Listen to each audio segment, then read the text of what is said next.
Hi, I'm Zena Garrison, and you're listening to Brothers on Tennis. Yo, what's up, everybody? This is your boy Isaac. And this is your boy Bryce. And we are Brothers on Tennis. And folks, we've got another good one for you. We have got a guest that is, man, we are so excited to talk to this particular person. I mean, she has done so much for the game of tennis, and we are just excited to learn about her story and to, allow her to share with you her path of getting to where she's been. And Bryce, I know you'll fill us in on some of the great stats of our guest here, so I'll go ahead and turn it over to you. Thank you, Isaac. If you are not familiar with Katrina Adams, you are definitely familiar with her work. Yes. And I just want to give just a very quick highlight of her background to bring everyone up to speed. She's originally from Chicago, a two-time All-American at Northwestern University.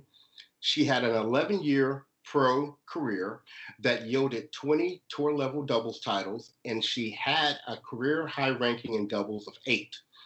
We remember her days as a tennis commentator, but currently she is the immediate past president, chairperson, and CEO of the United States Tennis Association, having already served 2 consecutive terms as the USTA president, chairperson, and CEO. And I believe she was the first to do that and also the youngest.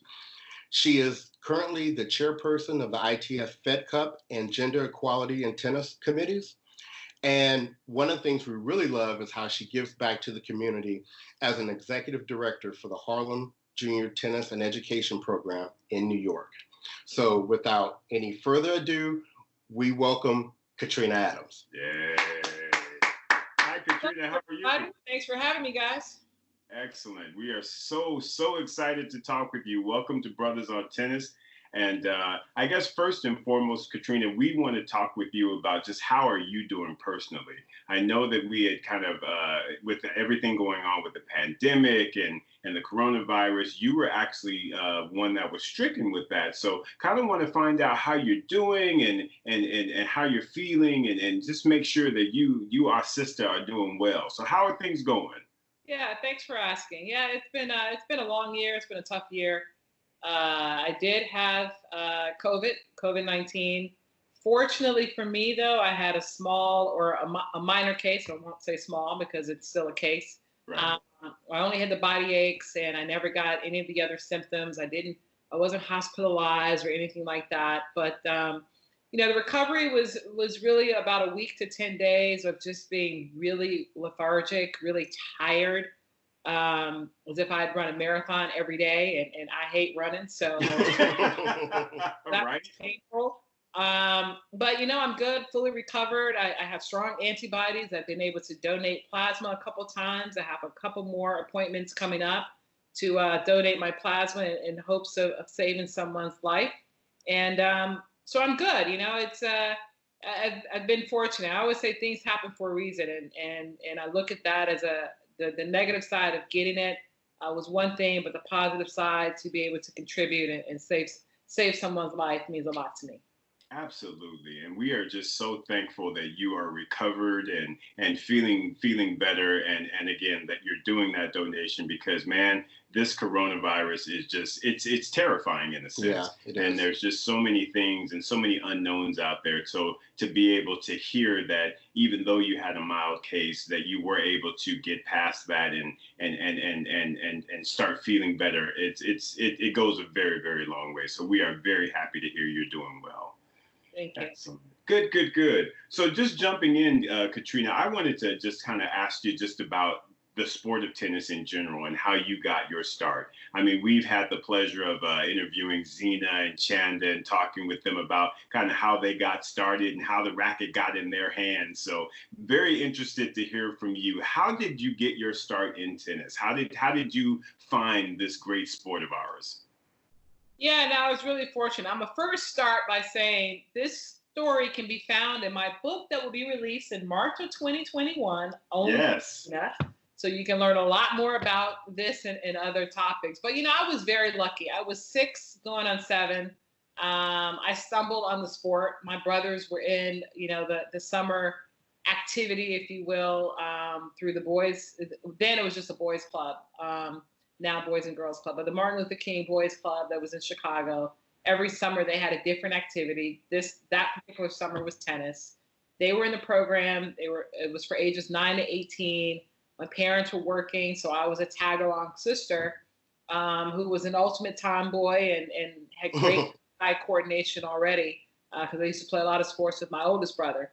And after sitting outside the fence for 2 weeks and begging and watching, because I was a visual learner, when I did get the opportunity to go on the court, put a racket in my hand and feel the ball and the racket on the strings, I fell in love with it from the start, and had great support from a coach, Tony Fox, and the coaches Tony Fox and Kim Williams for that summer program, to where Tony took me under his wing once that program was over, and kind of the rest is history. It was just one thing after another, with a lot of people supporting me and creating opportunities for me to continue in the sport. Fantastic. Now, did you play any junior events when you were coming up? Oh, yeah. Yeah, Okay. I went through the whole system. So, my first tournament actually was the following summer, and it was the ATA Nationals down in New Orleans. So my very first tournament, we drove 12 hours, my mom, dad, and myself down to New Orleans. And in the first tournament, ATA Nationals, I'm playing 10 and unders I think I just turned 8 by then in that August. But, when I was introduced to the sport, I thought the sport was black because my program was black that summer. My coach was black. My program the following summer was black. My first tournament was black. I was like, yo, what's up? All right. And then the fall came, or, the next year came, and I started playing local tournaments. And then I was like the only black. And I was like, what happened? You're like, right? Where the folk? I was like, where's everybody at?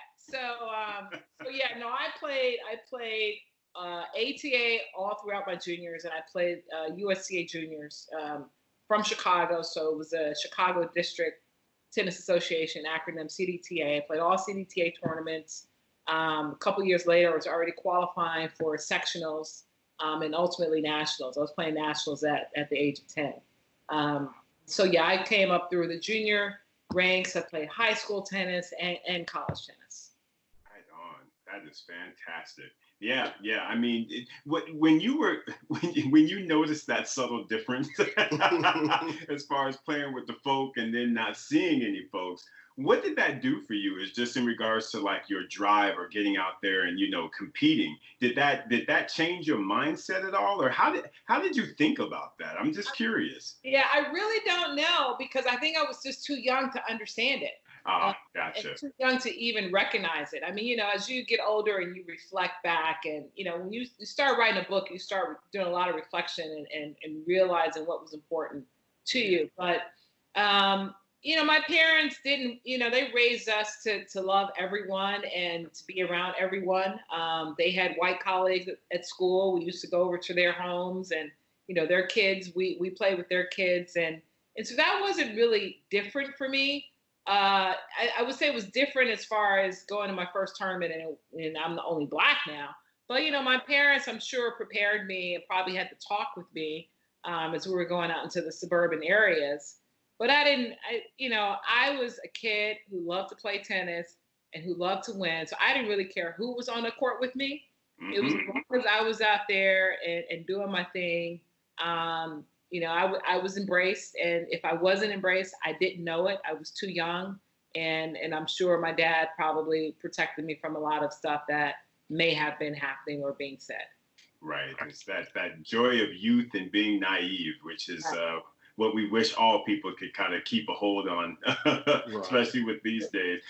Tell me this, Katrina, when do you feel like you kind of realized or recognized something as it relates to race? Was it in high school? Was it in college? Was it when, on the pro tour? Because, you're from Chicago, so you Chi-Town strong. So I'm just curious to know when something kind of presented itself to you as, hey, wait a minute, I'm being treated differently. Yeah, I think I was my story is different because I was treated different because of the sport that I played. Mm-hmm. Because I was in tennis, I was automatically treated different because I was different. Right. And because I was winning. So, people love you when you're the best. And Right. That's the truth. my coaches always taught me, I remember early on, I used to complain about having to play the number one seed early on. And he said, well, the only way that you can change that is that you become the number one seed. So, in a way, it was like, oh, okay, all right. So I worked hard. I accomplished that, and I was like, okay, that works for me. But I think the first instance where, and I never cried racism or bigotry or anything in my junior career until I was a senior in high school. I was a young senior, and I was 16, and we had an event. It was called the USTA National Indoors, which was the event that all of the college coaches attended, and that's where they did their recruiting for college. And so I was a senior, graduating and looking to go to schools. Northwestern was always in the back of my mind. It was in our backyard, basically. I watched the school growing up on television and saw some of the teams practicing at the club that I was practicing at. But I was like, it's cold in Chicago. I'm going to UCLA, USC. I'm going somewhere. They were all top 10 schools, and I was top 10 in the country. And I'm like, yeah, bet I'm going somewhere warm. Right, right. I'm at the tournament, and no one's coming up to me. There's not one college coach that approaches me. They're approaching the girls I just beat, but they're not talking to me. And I'm sitting there going, what the heck is going on? I'm like, this is so weird. But yeah, my Northwestern coach kind of over in the corner, just kind of nodding like it's okay. And I didn't understand what she was meant. And basically, she was keeping me to herself. This is pre-internet days, right? This is right. And so they're looking at your age to determine what year you're in. And I was a first year, 18 and under. So there's no way that I'm a senior, right? Right. So long story short, I look back and I said, I wonder, is it because I'm Black that no one's interested in wanting me for their team? And I kind of didn't give it a second of thought after that, but it did impact me then. Obviously, I went to Northwestern, and as soon as I signed the letter of intent, and I guess it was probably across the wire back then, I must have gotten every phone call and every letter from every university in the nation. Me a scholarship, but I'm loyal. When I make a commitment to someone or something, I don't turn back. I committed. I signed my letter of intent to Northwestern, and that's where I was going. And I used the motivation of being ignored. I used that when I played those teams in competition to show the coach what they lost out on. So you just have to use negative energy and turn it into positive for your best benefit, and that's how I dealt with it. So we know that you had a very successful career at Northwestern. I think 2-time All-American. I think you won the doubles championship one year. We know that a lot of professionals sometimes skip the whole college experience. How was that for you, and what are your thoughts on college leading to a professional career? Okay, so first of all, my mom and dad were teachers. That was not an option. Let's keep it 100 here. That was not an option. I always wanted to go to college. I love people. I love being around people. I love competition. I love other sports. So I wanted to be a part of that. My brothers went to small schools, and so I never got to understand what it would be like to be at a big sports school. And but I never thought about turning pro early. See, back in the day, you didn't really understand what that meant. I didn't grow up in that environment where you're watching all the stats to understand what turning pro really meant. I knew I played, I had the fortune of playing the USTA Pro Circuit events every summer, being on a USTA team where the USTA was paying for me and other girls to go around the country, during the summer and play these tournaments where I was earning points. But I didn't really understand then that what I was earning points for was to really go onto the tour, the mainstream later on. second year I started to figure it out. But had I not had those opportunities to be on the USA collegiate team, I wouldn't have been able to afford to go week to week all summer to play tournaments, to gain points, to gain a ranking, to help me on that track. So going back to college every fall, or going back to class every fall, was normal. My college coach actually thought I was going to turn pro after my freshman year. She thought I was good enough. It had not even crossed my mind. I knew I wanted to, but I did know I wanted to go to school for at least 2 years and see what that meant. And after winning the NCAAs at my sophomore year, I did know it was time at that point. I think I was going to be returning 3 in the nation in singles. And I got permission from my coach and the athletic director. Northwestern's on quarters. So we had three quarters, or 3 trimesters, if you will, of classes. And I asked if I could take the fall quarter off to continue to play those tournaments as an amateur, meaning I don't take the prize money. You can take the money for reimbursement of your expenses, but not to profit on them.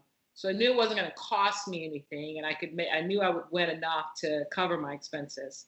But I was winning, my ranking kept going up, and at the end of that quarter, I had a direct entry into the Australian Open in 1988, and then I said, now it's time to turn pro. So having that conversation, with the coach and the AD, they were thrilled. Having that conversation with my parents was a completely different conversation. But they got it. They understood it. They knew that they had sacrificed a lot and given me the opportunities to do just this. And I got their blessings, and I never looked back. So, after 12 years on the tour, my body breaking down, it was time to do something different.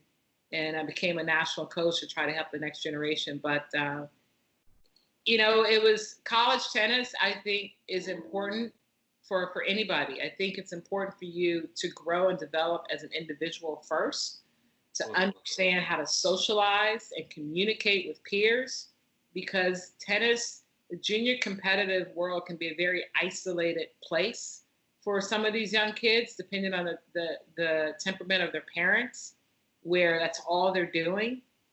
I had outlets. I had a large family, not my siblings, but cousins. We did a lot of family events and keeping my life, on the ground, and keeping my head out of the skies, because, every other weekend I'm winning tournaments.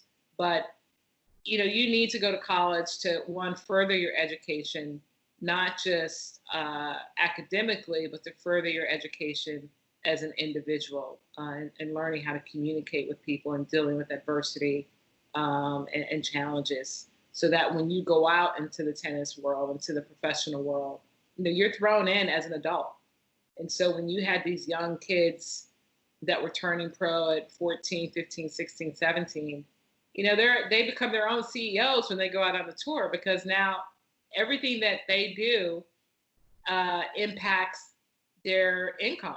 If they win, their income is going up. If they're losing, they're not getting much income, but they've got to pay for their expenses. They've got, many of them automatically are supporting their family, and it's a lot of pressure. So you need that college experience to understand how to deal with the pressures of life. That's some really, really good advice. Agree. So let's talk a little bit about your professional career. I'd like to hear about what your experience was like on the WTA tour. Specifically, I'd like to hear about who maybe was one of the toughest people for you to play. Who was that person you hated to see in the draw, and kind of why? And then also, I'd like to hear you talk about that 1988 Wimbledon, where in singles and doubles, you had an amazing tournament. Yeah, I was, for lack of a better word, I was pretty cocky. So I had the attitude going out on tour, like, I'm the baddest thing that's ever walked out here.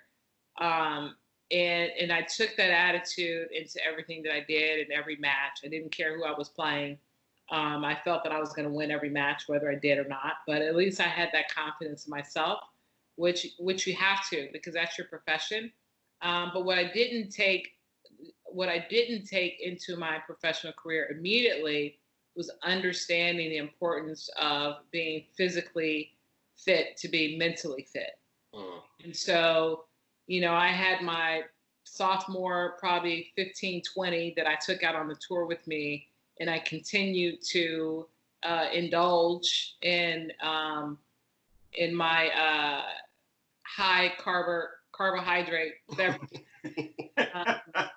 after a hot day or what have you, and didn't really understand until later that wasn't going to fly. So So that was the challenge of that, but also I was fortunate enough to surround myself with people like Zena Garrison and Lori McNeil and Willis Thomas and John Wilkerson.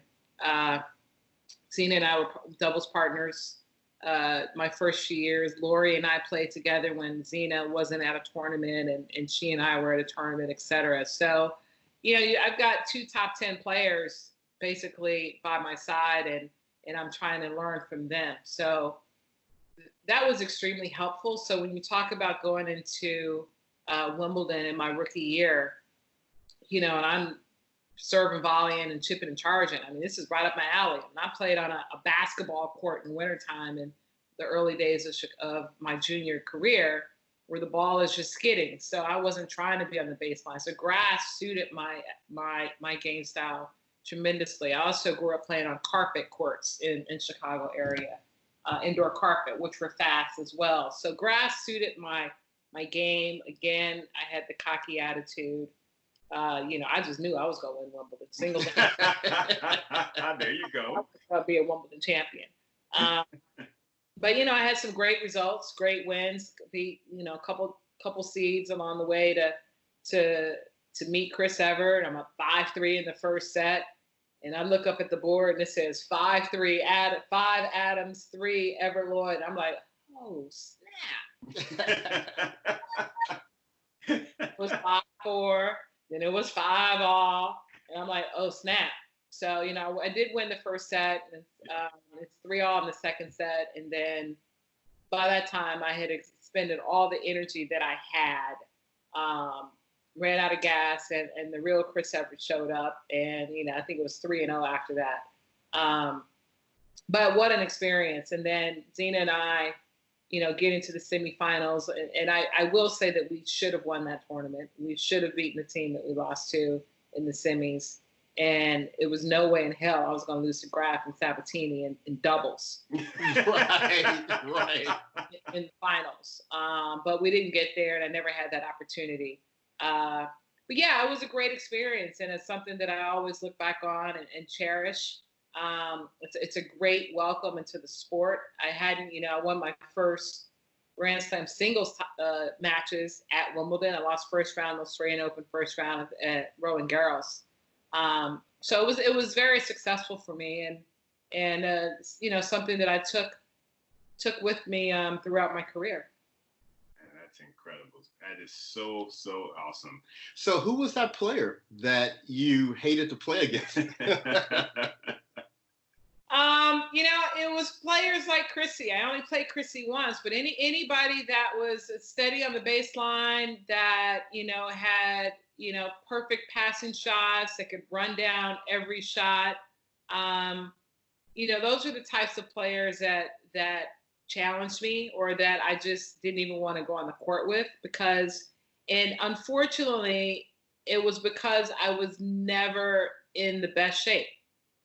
So when, my year 2 or year 3, when I really started doing what I was supposed to do and knew that I could last as many hours as I needed to, then mentally you become stronger and more efficient and a better player. And that's when it happened. But, the players that I loved to play against were the top players, because I wanted to play Steffi. I wanted to play Martina.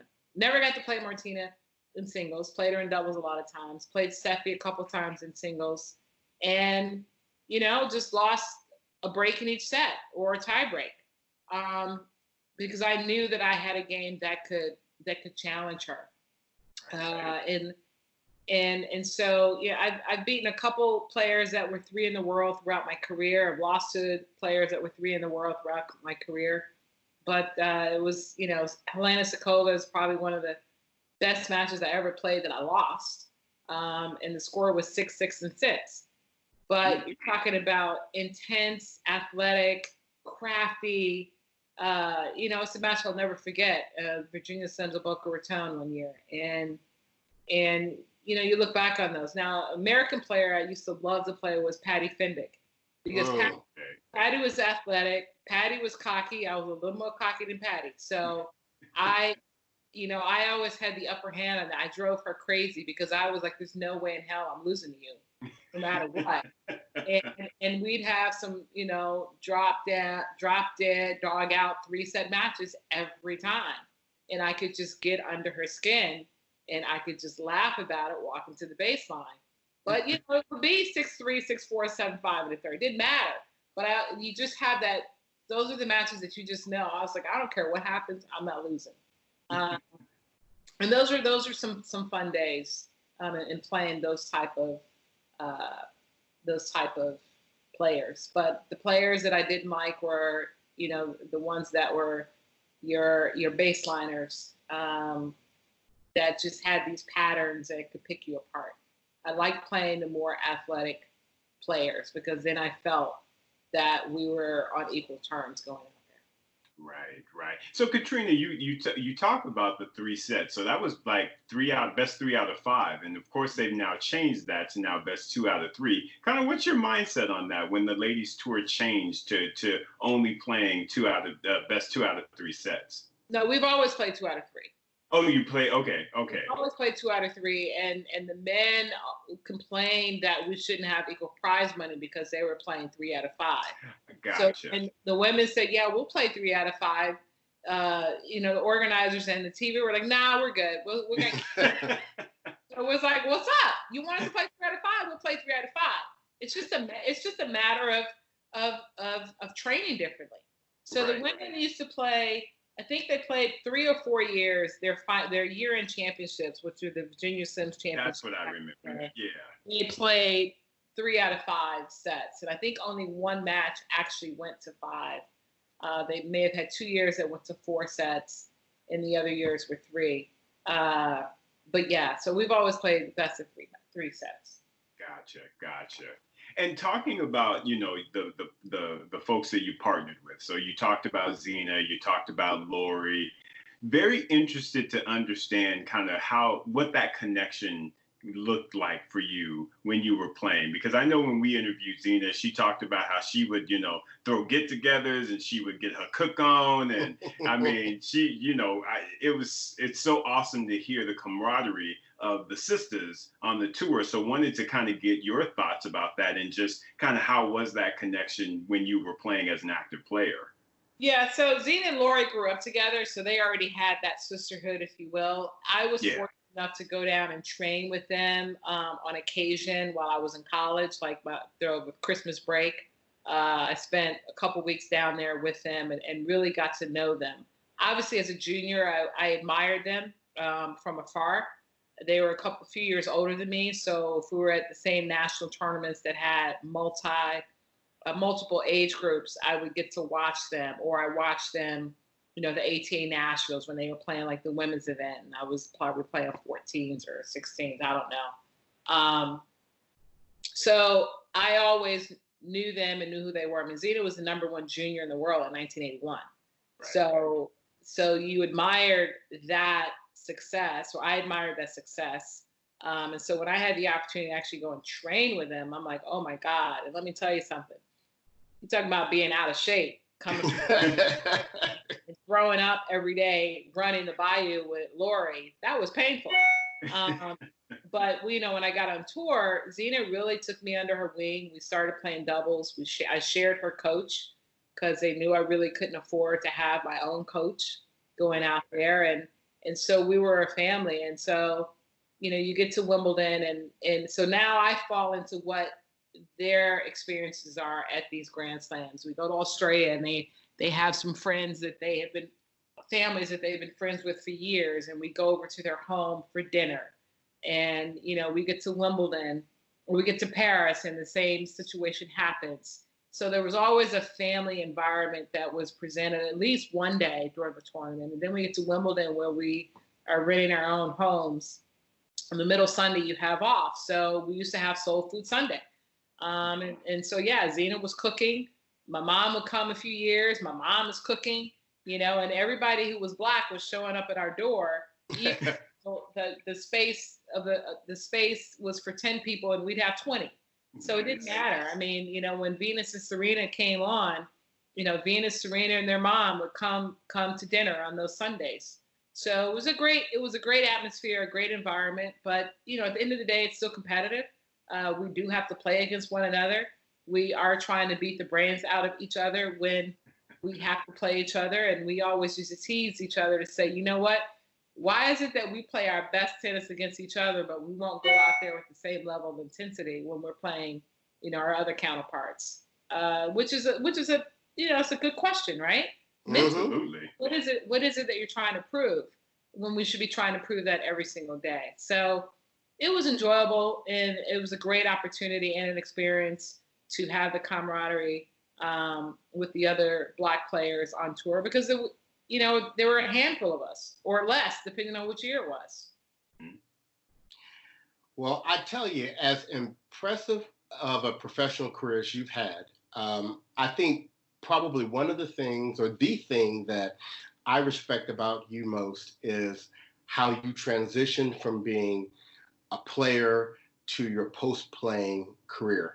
And I think we see this all the time in all sports, right? Players often struggle with, when it's time to hang up those cleats or hang up the racket, what do we do next? Because this is what we've done our entire life. Right. We don't know what to do.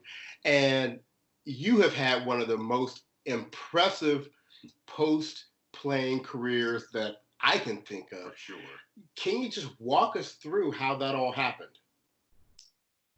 Yeah, it's I can't say that it was planned. It seems like it's the story of my life that I kind of stumble on stuff. When I stopped playing, I think I mentioned I was a national coach and I was working with our aspiring young players, many that were Black, the Jamea Jacksons, Shadisha Robinsons of the world that did really well from juniors going to the pros. But I realized that I was spending more time on the court as a coach than I was as a player, and I was retiring because my body was breaking down anyways. And then we had some restructuring at the USTA where they got rid of all the national coaches and started from scratch. So it was a good opportunity for me to sit still. I threw my rackets in the closet for 3 months. I don't think I've never not had a racket in my hand for not even 3 weeks since I was 7. And so the reflection was, what am I good at? What do I want to do? And I started thinking about, hey, I studied communications in college. I've always wanted to commentate. I had been a guest commentator at some of the tournaments while I was on tour, where you step in for 3 or 4 games and then out. But at least I had that experience. So I pursued being a commentator first and foremost, and reached out to Tennis Channel, who had not yet, they were forming. They were not yet on air. So when they, I told them they needed me more than I needed them at the time. Venus and Serena were number 1 and 2 in the world. And you needed a face that reflected the players on the court. You needed someone that could interview them, that they would be comfortable having a candid conversation with, and who could really talk about their game and their thought process on the court, because I am them. And as a black woman. And so I convinced them of that, and I got the nod. And when Tennis Channel flipped their switch in April of 2003, I was the face that you saw alongside Barry Tompkins from Right. So it was exciting. It was a great opportunity. I did probably 10 straight years of doing that before I got deep into the business side of tennis with the USTA, to where I didn't have as much time to be in the booth. And, getting involved with the USTA as a volunteer, first having worked for them, I then started to understand that the USTA was more than just a USTA tournament or USTA ranking, because that's all people know. They don't really know who the USTA is and what we do. That Right. we're a national governing body of tennis, that, we're providing funds all across the country to, to put rackets in people's hands and grow tennis and promote it. And you don't know, I didn't realize that or think about it, but many of the opportunities that I had were because I was on a USTA funded junior team or a USTA funded college team that afforded me to do what I did.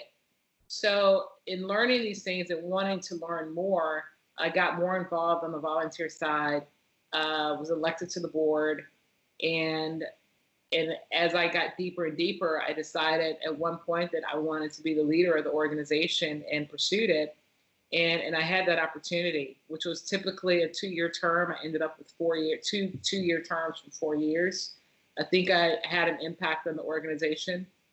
One of the things that I grew to love about the USTA at that time was their approach to diversity and inclusion, and really making it a core initiative of the organization to do better, to be more diverse, and to provide more funding to the diverse players and communities. And I wanted to be a part of that. And in knowing that I came up through public parks tennis, juniors, high school, college, professionals, coach, there's nobody in the game that I didn't know or didn't respect me. And I knew that I could use that platform to further the mission of the USTA, but also to further the exposure of myself and the opportunities that it will provide to be able to sit here and have this conversation with you guys. Absolutely. That's so tremendous. It's funny because I know both Bryce and I have mentored in our career. And that's one of the things that we try to explain to our mentees is self-promotion. You have to promote yourself, utilize your connections, utilize networking, because again, those things come into play as you're moving forward. And it's so inspirational to hear, Katrina. That's really, really fantastic. Talk to me about, as far as the CEO and president of the USTA, as you were taking on that role and you were sort of looking at the structure, what were your thoughts as it relates to people of color across the organization? Did you feel that there was good representation? Did you feel there was lacking? And if you did feel it was lacking, was there something that you tried to do in order to, again, promote and or push that agenda forward? Well, I think, as I as I chaired my first board, and I had one other person of color. I think Chanda was the only other Black person on that particular board. I had a pretty diverse board, though, because meaning men, women, Black, Asian, and Hispanic. Okay. Was very diverse. And my number one initiative when I took office was to grow our Hispanic base of players in America, the fastest growing demographic. And, if we don't bring people from these diverse Latino backgrounds into our sport, 20, 30 years from now, we're gonna be lost. Right. We had a great, obviously, our champions were all Black. The numbers were growing in the professional ranks, and with Sloan and Madison being in the finals of 2016, and wow, what an opportunity, right? Right. Absolutely. So we're 2017, but it's you look at that and you're saying, okay, we're doing great here. Our NJTL programs are growing, they're soaring, and so how do we get other diverse backgrounds in the game? So that was really my focus. When I look at the personnel, did we have, we only had 2. When I came on, we had one person of color, one Black person that was on the senior suite, who was a chief diversity and inclusion officer. And then I was a part of hiring Martin Blackman, who is our general manager of player development. And we all know what a great job he's done.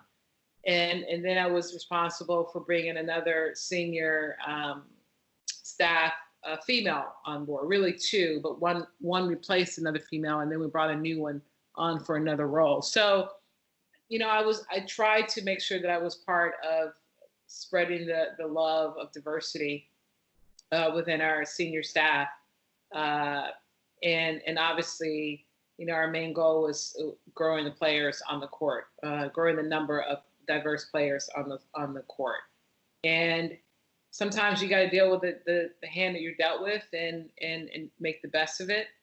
But it was, there was not one time that I know that I represented our culture first and foremost very well. I know that my intent and my goals supported what we need to have more diversity in our sport overall. And that representation, I think, inspired so many people that would not otherwise watch tennis or think about getting in the sport, whether as a player or as a profession. Because I try to tell people, you can be in tennis and not be a professional tennis player. We all need lawyers and accountants and marketers and advertisers and IT people and et cetera.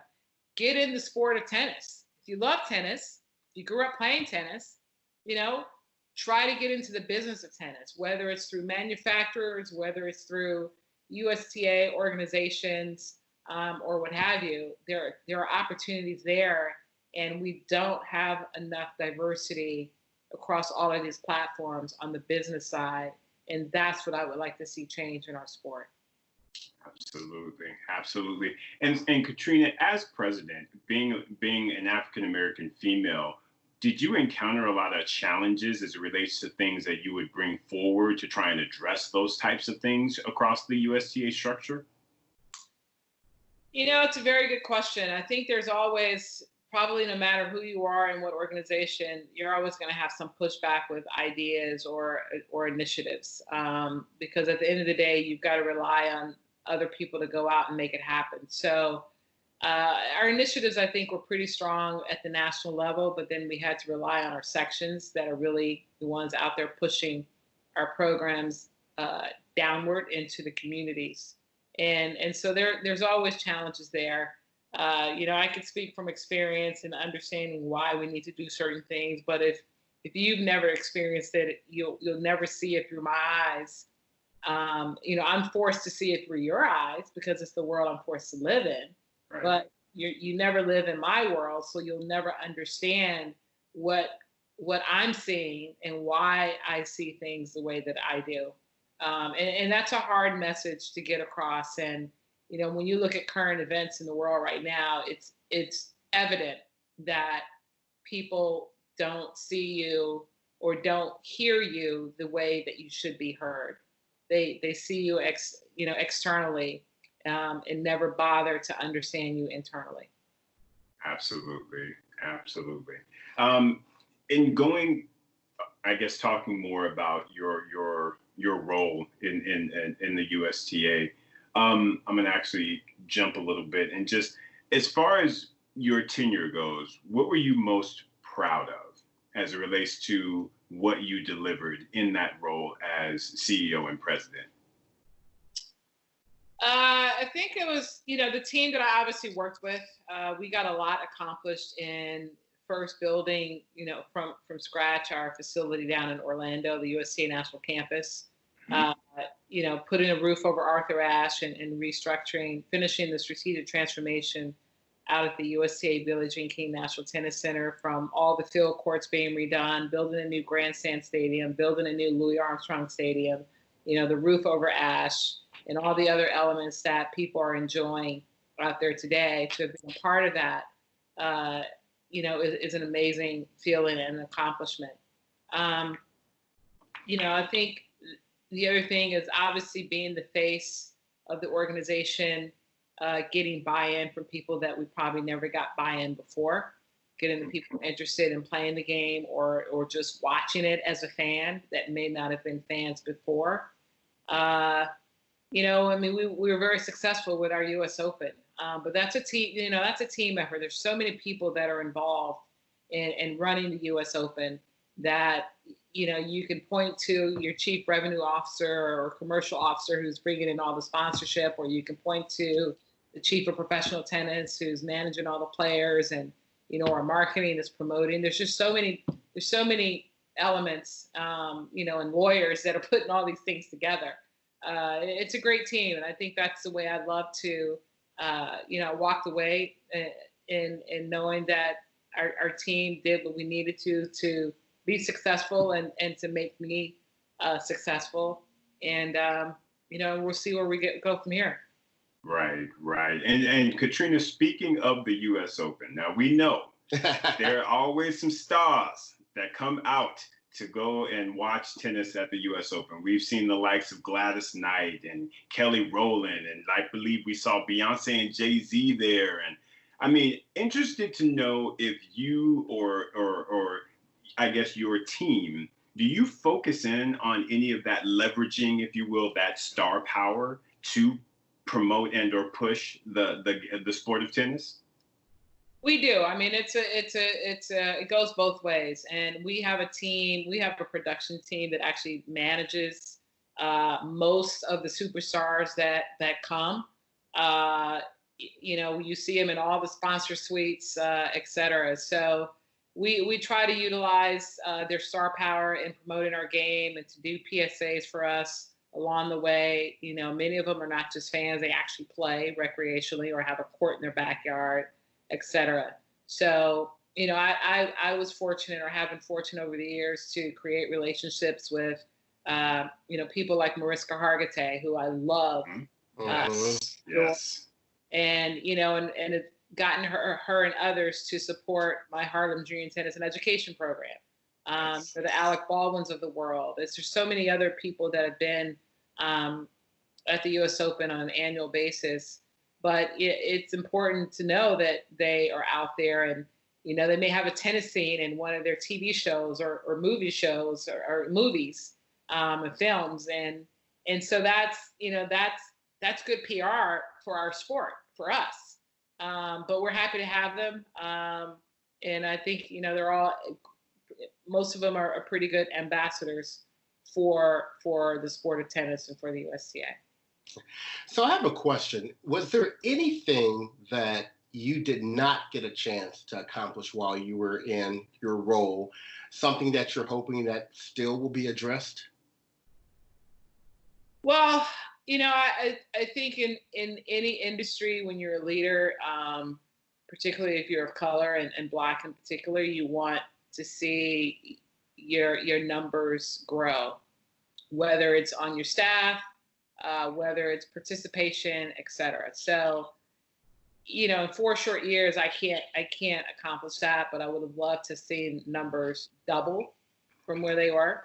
Doesn't mean that they're going to be equal or half to other groups, but at least to know that there's a large percentage. And double is a big number, but to really have a noticeable percentage of growth on staff and or on the courts. Even from our advertising, et cetera. We did a very good job of making sure that any advertisement that went out in marketing had diverse people in them, that it wasn't just all white or all Black or all Hispanic, that, because it's important for you to see yourself in an advertisement, right? Because if you're on there, you're like, oh, wow, that looks pretty cool. I want to try that. And so I think I did a really good job of making sure, and working with the Chief Diversity and Inclusion Officer in marketing, that all of our collateral had diverse images in them so that anyone could see themselves in our sport, whether it was wheelchair, adaptive, Black, white, Asian, Hispanic, it didn't matter. We wanted to make sure that everybody was represented. So I think I accomplished that. But would obviously love to see more success in those areas. Now, Katrina, you talked about sort of the marketing and everything, and this is actually a question that our producer CJ wanted us to make sure we ask you about. So you be blinged out. You be having them diamonds, and they are fantastic. I mean, you look good. You know how it is. So, right? Right? You Come know, on, speak on it. Speak on it. yeah, well, year one, year one, you don't really know what you're getting into. You know, every year what you see and on TV and preparing for it or what have you. In year one, um, I was dressed very nicely every day, and in the finals weekend, I had on nice dresses or what have you. But I realized the stage. I recognized the stage that how big that stage was, and Oh, how Mm-hmm. it was, and the images that come from it, and what and who I truly represented. So I had to make sure that I was like, representing. yes. So I was fortunate enough the next few years. Ralph Lauren is one of our main sponsors, so I was dressed by Ralph Lauren for those finals weekends.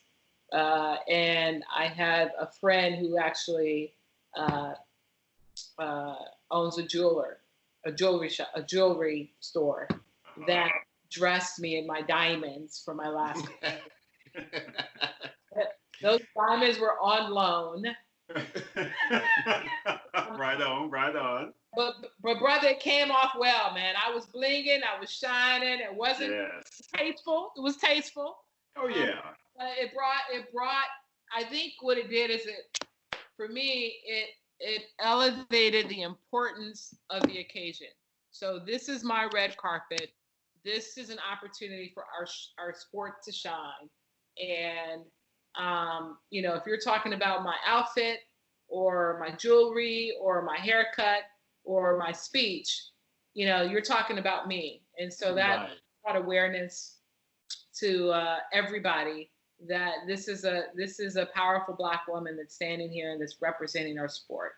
And, Absolutely, and you carried that with such class. Boy, It just was absolutely. great to see, and just know that there are a lot of people that are appreciative of that image you put in front of the world. That was just great.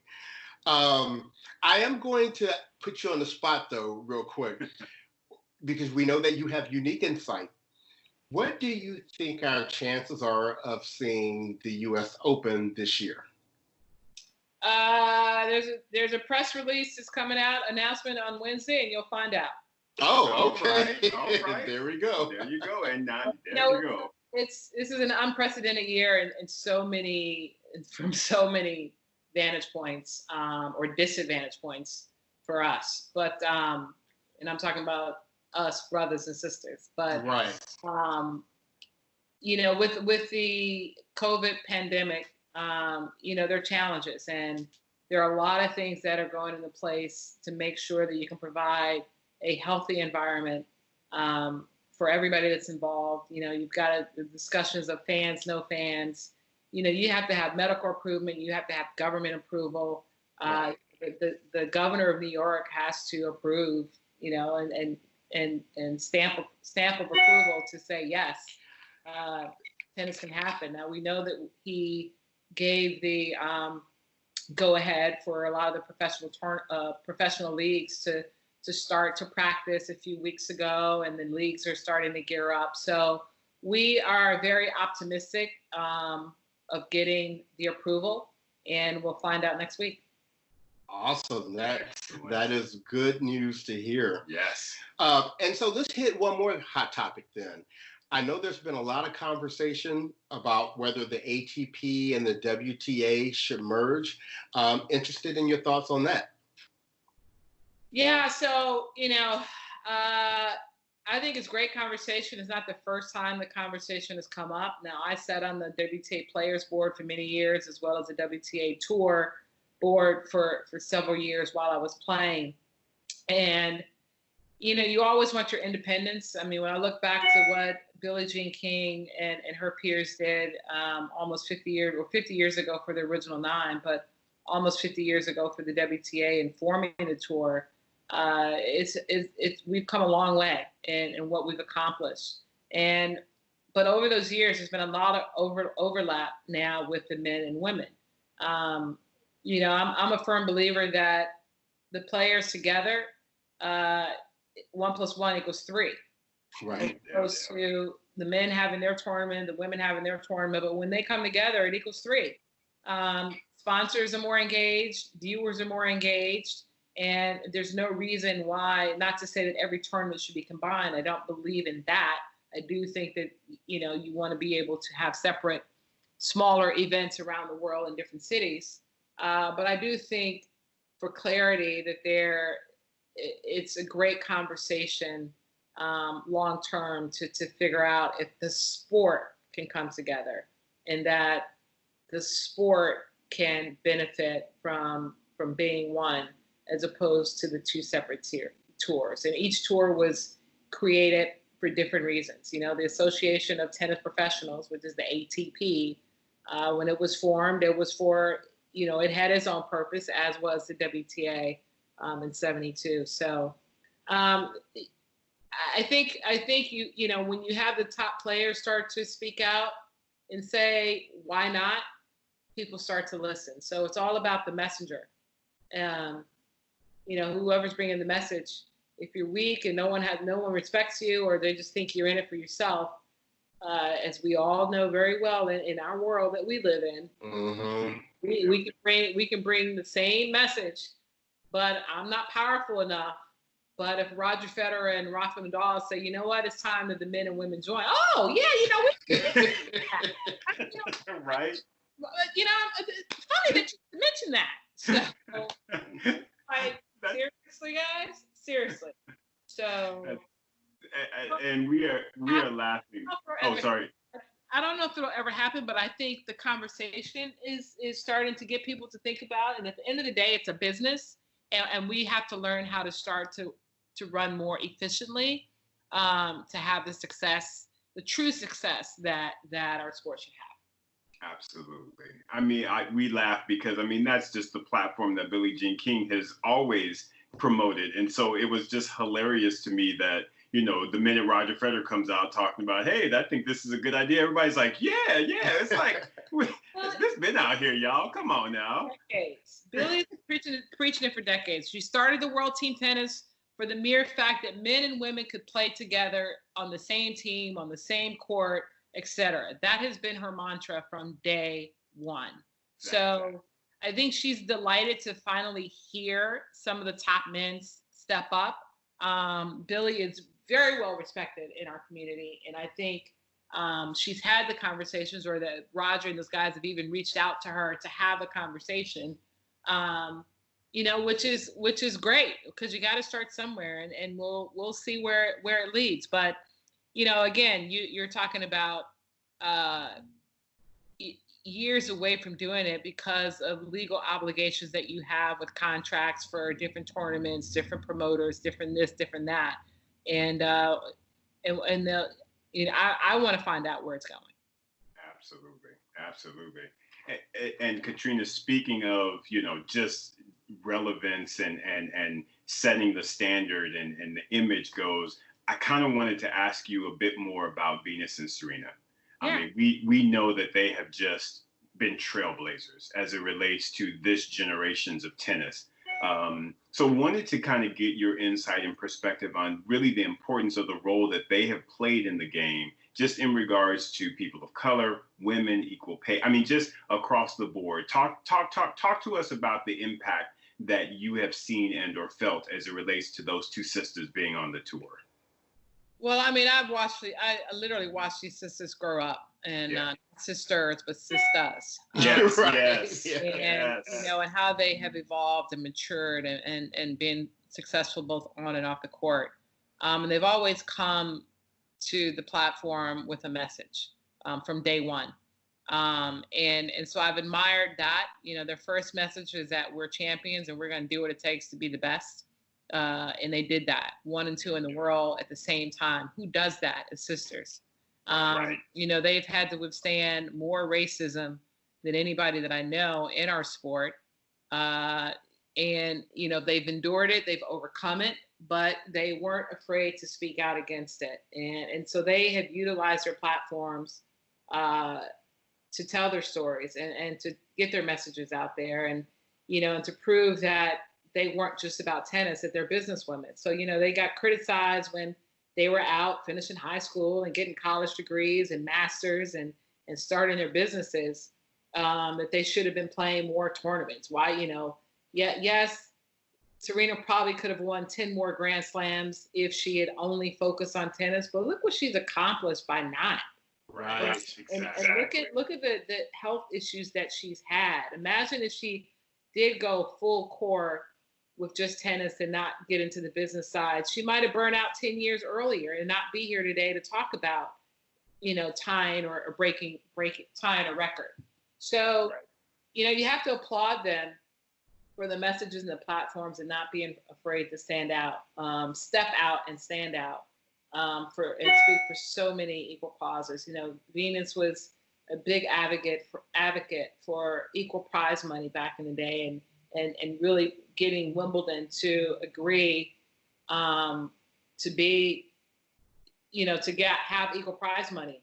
So it's it warms my heart to see what they've accomplished. So they've been critical in being advocates and standing up for what's right and using their platforms. They have been role models for so many young players coming up. When Sloane and Madison were in the finals of the U.S. Open a couple years ago, they talked about how, one of them had Venus on their wall and one of them had Sloane on their wall, and they were their motivation, and they continue to inspire. And you look at Coco Gauff and how she talks about how they've inspired her, and that, at 13, 14, she's having the opportunity to train with them and learn from them and now, she looks up as them as aunties, but she's a peer, she's out here competing against them. And so, yeah, I love those girls, ladies, women. They've accomplished so much, and if I pick up the phone and call, they answer, and that says a lot. Well, my question is, and this is, I sometimes get very frustrated over this, is Richard Williams going to get his due? Because that brother has done something that nobody in the history of tennis has ever done. And not only did he do it, he predicted it. Exactly. He said, y'all, this is going to happen, so, right? When is he going to get his love? I think he will. This is a political world. And no one can deny what he accomplished and what he set out to do with as little as he had, little knowledge he had of the sport or wherewithal, but he got it done. So yes, he will get his due. I know he was inducted into the ATA Hall of Fame maybe 2 years ago.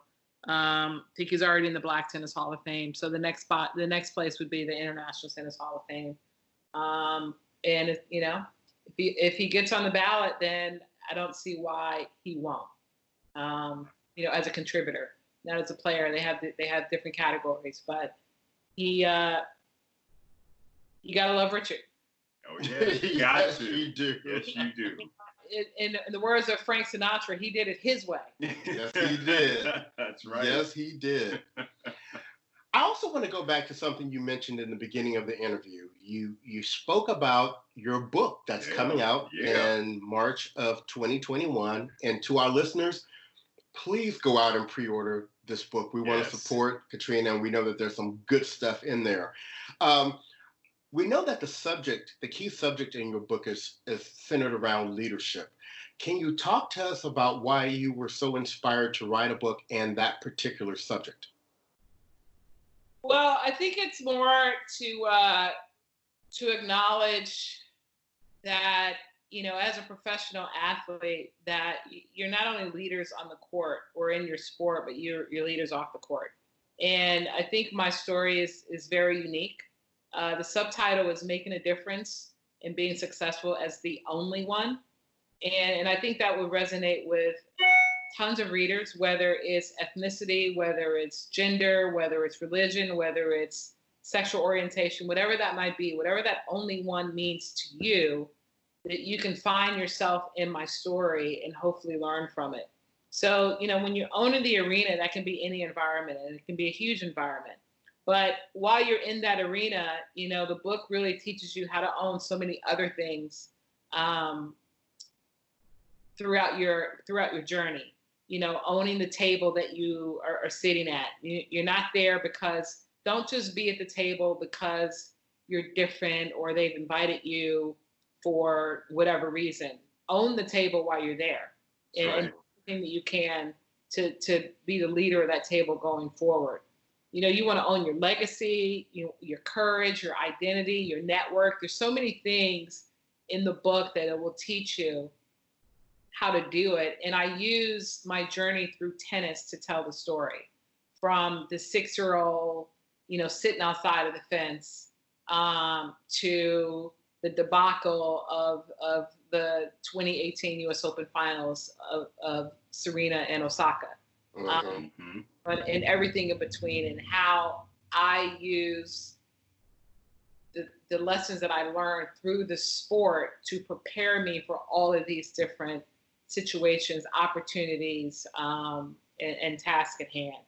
So hopefully, and it's not just a book for women. It's not just a book for people of color. It's a book for everybody, because I think more importantly for men that read it, really get to understand how we think or how we are viewed through our own eyes in certain situations, to where you all can be more embracive and more inclusive of diversity of thought in many situations. Because at the end of the day, if I'm trying to sit on your public board, only a man is going to get me there. Right. You, the men that are at the table, that are chairmen of these boards, that can invite me into your boardroom.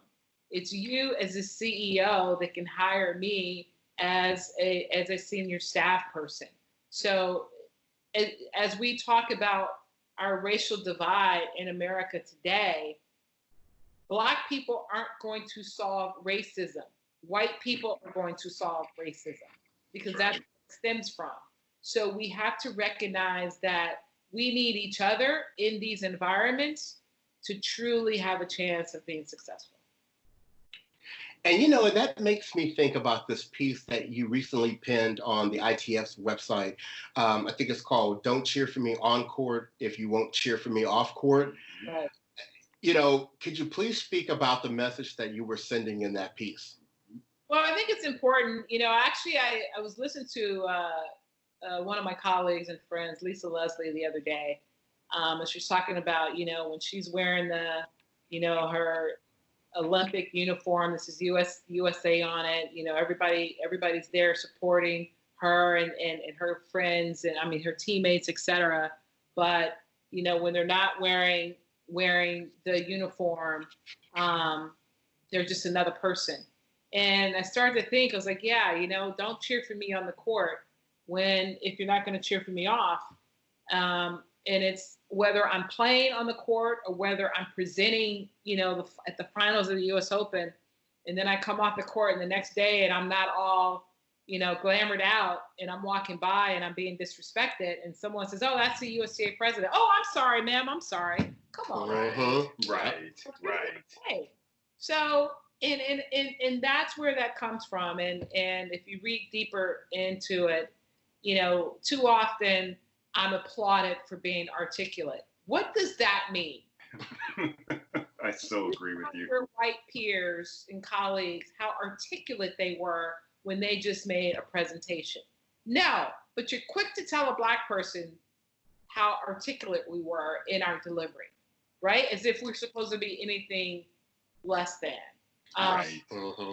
And when we're in the same rooms, and the one thing that anyone can, being disrespectful is, "Oh, I don't see you as Black. I don't see color."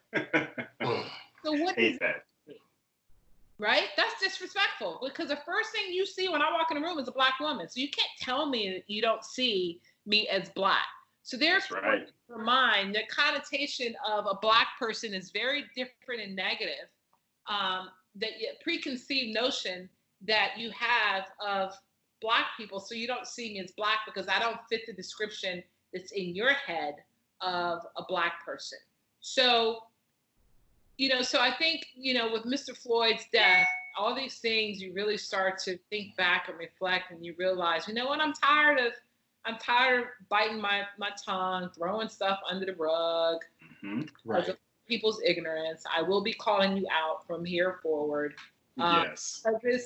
Because I'm tired, and it's disrespectful, and they don't even know that they're disrespectful because they're clueless. Right. Yeah. Agree completely. And I think we're seeing more and more and more of that just across the landscape. I mean, certain comments that are made and people focusing in more on the riots and looting. And it's just like, come on, folks, stay focused on what the issue is. And that is the issue. So, and thank you so much, Katrina, for that. Just your words there and your perspective, because I mean, a lot of folks just really need to hear that and to understand that, and we're hoping that our listeners will definitely get that as well. Wanted to just kind of come back to you and just ask, we've talked a ton and we've gotten a lot of really great insight from you, and just wanted to know, is there anything else just in general that you want to share with our listeners? Keep hope alive, brother. Hope alive. Yes. We've, Yes. the fact that your group is Brothers on Tennis, I love it, and it's, this sport is for everyone. We love this sport as Black people just as much as everybody else. We have just as much fun. We probably have more fun because we do a lot of smack talking and so forth and so on. But, on the real, it's really, thank you for having me. I've enjoyed the conversation. Hopefully it's been enlightening. Hopefully it brings more interest to the sport. I will always promote the sport because the sport has given me everything that I've earned and learned. And it's provided me the opportunity to meet and be with people like yourselves. And it's just a great sport that's going to teach you life skills to get you through life. And so, hopefully all our listeners, kids are playing the sport. And you don't have to get in the sport to be a professional tennis player. Just get in the sport to learn the life skills of managing time and being more disciplined and building self-esteem. So when you come across these obstacles in life, you can pull on the skill set that you've learned through our sport to get you through and elevate you. And that's really why I continue to do what I do. So thank you so much for your time. And we want to thank you because, as a reminder, we had an online poll.